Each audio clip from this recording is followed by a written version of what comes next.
Tuhan bersamamu. Inilah Injil suci menurut Markus. Dimuliakanlah Tuhan.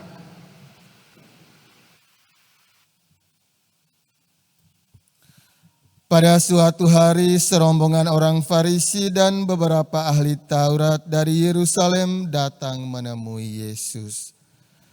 Mereka melihat beberapa murid Yesus makan dengan tangan najis, yaitu dengan tangan yang tidak dibasuh. Sebab orang-orang Farisi seperti orang-orang Yahudi lainnya tidak makan tanpa membasuh tangan lebih dahulu, karena mereka berpegang pada adat istiadat nenek moyang mereka.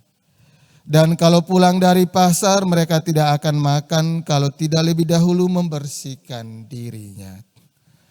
Banyak warisan lain lagi yang mereka pegang, umpamanya hal mencuci cawan, kendi, dan perkakas tembaga.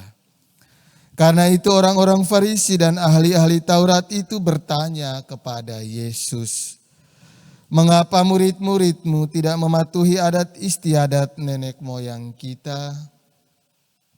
Mengapa mereka makan dengan tangan najis?" Jawab Yesus kepada mereka, "Benarlah nubuat Yesaya tentang kamu, hai orang-orang munafik. Sebab ada tertulis, bangsa ini memuliakan aku dengan bibirnya, padahal hatinya jauh daripadaku.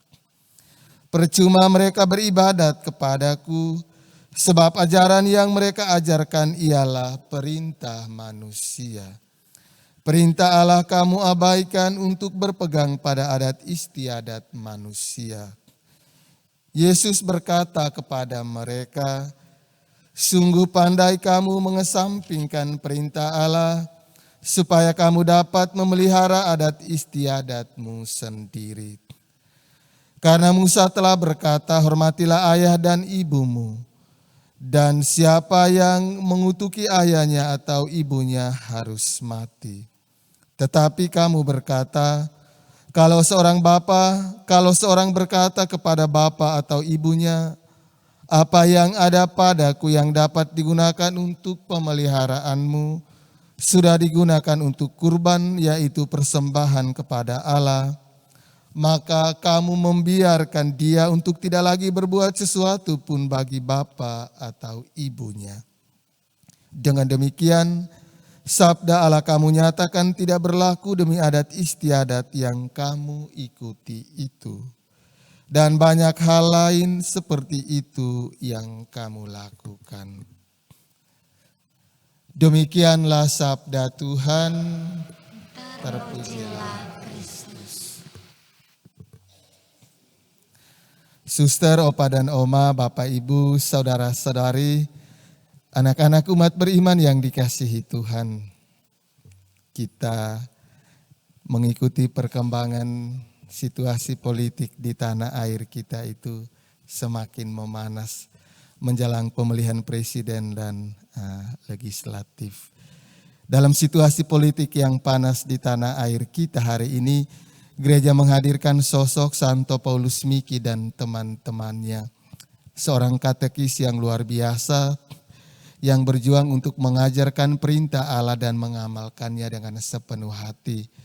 Namun ada orang yang merasa iri dengan perkembangan ajaran Katolik, maka mereka menyebarkan berita hoaks atau berita palsu yang menyebabkan Santo Paulus Miki dan teman-temannya ditangkap, dianiaya dan kemudian dibunuh karena mempertahankan iman mereka. Maka berhadapan dengan situasi ini, kedua bacaan suci yang baru saja kita dengar tadi kembali mengingatkan kepada kita bahwa perintah Allah tujuannya untuk menyelamatkan manusia, bukan untuk membuat manusia menderita atau mengekang manusia. Maka kita diingatkan dan disadarkan kembali untuk turut mengambil bagian menyebarkan berita kebenaran tentang firman Tuhan.